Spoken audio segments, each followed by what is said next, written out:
अस्सलाम वालेकुम student. Educational hub GM में खुश आमदीद। आज हम अपनी 3.4 क्वेश्चन नंबर 3 करेंगे। क्वेश्चन नंबर 1 2 हमारी प्रीवियस एक्सरसाइज में कंप्लीट हो चुका था। नेक्स्ट हम अगली वीडियो में 3 क्वेश्चन स्टार्ट करते हैं और 4 5 तक देखते हैं कहाँ तक हो जाते हैं। इस क्वेश्चन में हमारे पास क्वेश्चन नंबर 3 है। If P equal to 7 8 9, P एक सेट है हमारे पास और वो है 7 8 9। Then find two binary relation. अब हमने देखें ये बाइनरी रिलेशन, इसके वैसे तो बहुत ज़्यादा बन जाएंगे। 7 8 9 का P टू P निकालना है, P को P के साथ क्रॉस करना है। तो देखें 3 3 9 आ गया, 2 की पावर 9। तो ये इसके बाइनरी रिलेशन बहुत ज़्यादा बनते हैं। 2 की पावर 9 128, इस तरह समथिंग इसके बाइनरी रिलेशन बनेंगे। उनमें से कोई से दो हमने लेने हैं और उनकी डोमेन और रेंज भी फाइंड करनी। तो ये बड़ा इजी सा काम है। देखें P टू P करते हैं तो हमारे पास हम एक R1 लिख लेते हैं। जैसे इसमें 7 है तो 7 आ गया। एक रिलेशन तो हमारे पास यही आ सकता है। रिलेशन 128 है, कोई से भी दो आपने लिख लेना है और उनका निकाल लेना है। फिर अगला R2 मैं निकाल लेता हूँ। R2 में मैं कोई और ले लेता हूँ, 7/8 ले लिया एक, और एक ले लेता हूँ 7/9।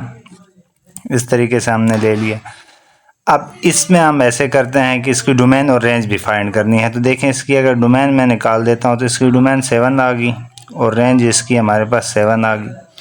उसके बाद इसमें अगर डोमेन और रेंज, क्योंकि इसमें क्वेश्चन के आंसर की तरफ आपने नहीं जाना है, क्योंकि 128 हमारे पास रिलेशन है, उनमें से कोई से दो उठाने हैं और उनमें से हर एक का आंसर डिफरेंट आता है। तो कोई से दो उठाना है, आप कोई से भी दो उठा लें। शायद आपकी बुक वालों ने कोई और दो उठा लिए होंगे, आप ये वाले दो मैं जो उठाएं ये वाले उठा लें या कोई और उठा लें।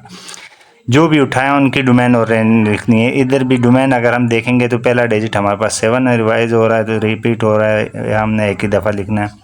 रेंज हम देखेंगे तो रेंज में हमारे पास आ जाते हैं 2 डिजिट 8 और 9, तो हम 8 और 9 लिख लेंगे। ये हमारे पास क्वेश्चन नंबर 3 कंप्लीट हो गया। क्वेश्चन नंबर 4 में कहता है let H and G are the two set, write the following relation from H to G in the tabular form. H to G हमने टेबुलर फॉर्म में लिखना है। अब हमने इस रिलेशन में लिख लेते हैं। देखें क्वेश्चन पहले मैं लिख लेता हूँ। जैसे हमारे पास लिखा हुआ है H इक्वल टू 5 6 7 8 9, ये हमारे पास एक सेट है। और G इक्वल टू हमारे पास एक और सेट है, ये है 5 7 9 और 11। अब इसमें write the following relation from H to G in tabular form. अब हम इसमें देखें इजी काम क्या करते हैं। अब इसमें बाइनरी रिलेशंस नहीं निकालने, बस सिंपल रिलेशन निकालना है। जैसे H टू G निकालना है तो H टू G का मतलब होता है H क्रॉस G।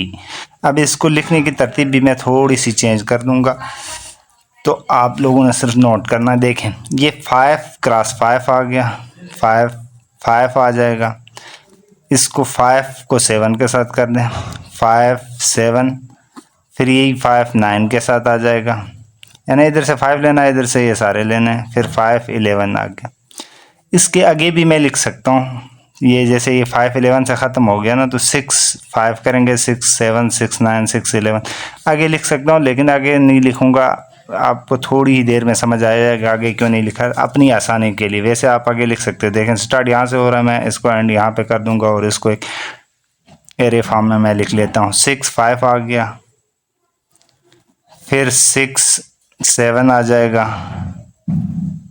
अच्छा ये ऊपर हमने कुछ यहाँ पे मिस किया हुआ, क्या किया, 5 5 आ गया, 5 7 आ गया, 5 9 था, ये 5 और 9, इसको 9 कर देते हैं। तो ये 6 और 9 हो जाएगा, फिर 6 और 11 हो जाएगा, फिर 7 और 5 आ जाएगा, 7 5। देखिए मैं हर एक की एक कॉलम बना के नीचे लिख रहा हूँ, आप आगे भी लिख सकते हो, लेकिन आगे लिखने से फिर बाद में ढूंढना थोड़ा मुश्किल हो जाता है। इस तरह ज़रा इजी हो जाता है। 7 7 आ गया, 7 9 आ गया, 7 11 आ गया, फिर यहाँ से हम 8 से ले लेते हैं, 8 5 8 7 8 9 8 11, 8 5 आ गया, 8 7 आ गया, 8 9 आ गया, 8 11 आ गया। फिर 9 से स्टार्ट करेंगे, 9 5 आ जाएगा, 9 7 आ जाएगा, 9 9 आ जाएगा और 9 11 आ जाएगा। अब इसमें हमें कुछ कंडीशंस दी गई हैं क्वेश्चन में। फाइंड हमने क्या करना, देखें इस क्वेश्चन 4 के पार्ट दिए हुए हैं, हमें 6 पार्ट दिए हुए हैं। अब सबसे पहला पार्ट दिया है, पार्ट 1 में कहता है इज इक्वल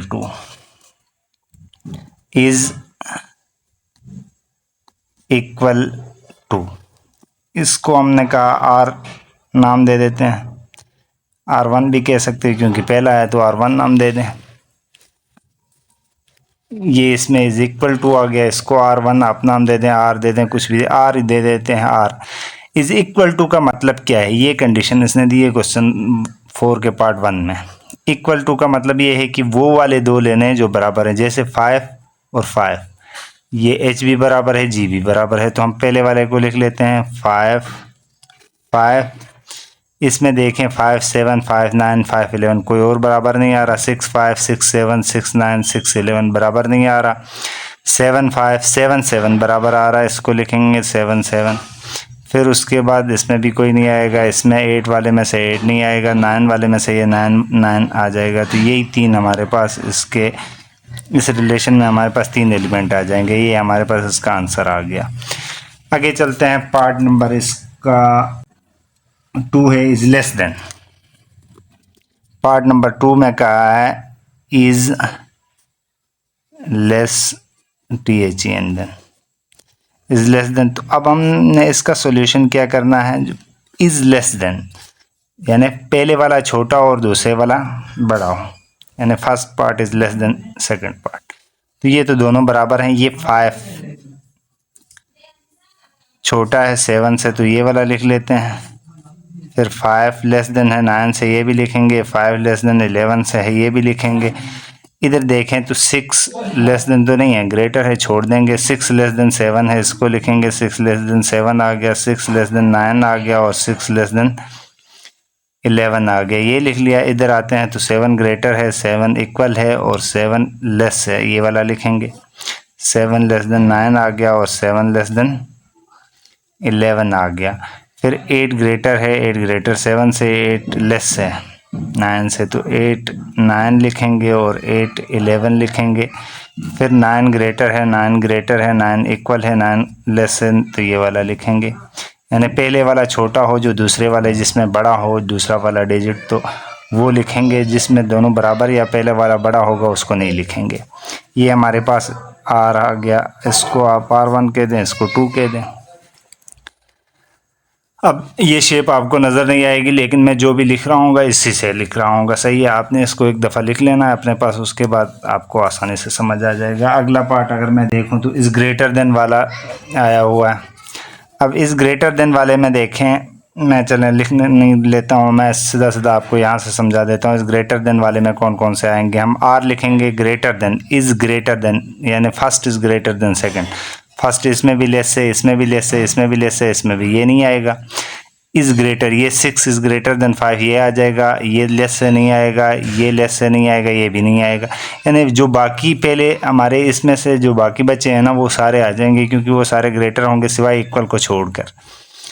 ये इसमें देखें तो 7 ग्रेटर है 5 से, ये लिखेंगे, ये इक्वल है, इसको नहीं लिखेंगे। ये ग्रेटर नहीं है लेस से, ये भी लेस से छोड़ देंगे। ये ग्रेटर है, ये ग्रेटर है, ये वाला ग्रेटर है, ये वाला ग्रेटर नहीं है बल्कि ये ग्रेटर था, ये दोनों लेस से छोड़ देंगे। ये ग्रेटर है, ये ग्रेटर है, ये इक्वल है, तो इसको नहीं लिखेंगे, इसको भी नहीं लिखेंगे। तो ये जो जो जो मैंने बताया ग्रेटर है R लिख के वही लिख देना है पार्ट 3 में। पार्ट 4 में कहता है इज़ 1 लेस देन, यानी first is 1 less than second, तो वो वाले हमने लिखने हैं। R लिखोगे, ये 2 लेस है, ये 4 लेस है, ये 6 लेस है, तो नहीं लिखेंगे। जिसको लिखेंगे देखें, इज़ 1 लेस देन वाले को लिखेंगे 6 इज़ 1 लेस देन 7, एक ये आ जाएगा 6 7। फिर 6 7 के बाद 8 9 आ जाएगा, 6 7 के बाद 8 9, तो बस यही दो आ जाने और नहीं आएगा कोई भी 1 लेस देन नहीं। फिर उससे अगले में पार्ट नंबर 5 में 1 ग्रेटर देन वाले को हमने लिखना है। 1 ग्रेटर देन वाला पहली रो में कोई नहीं है। इसमें देखें 6 इज़ 1 ग्रेटर देन 5 है ना, तो इसको लिखेंगे।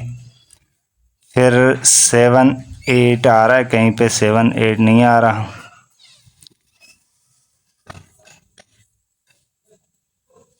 एट इज़ 1 ग्रेटर देन 7, दूसरा ये आ जाएगा, तो यही 2 आ जाना है इसमें। फिर उससे अगले पार्ट में कहता है इज़ 2 लेस देन, यानी first is 2 less than the second, तो ये 5 7 आ जाएगा एक।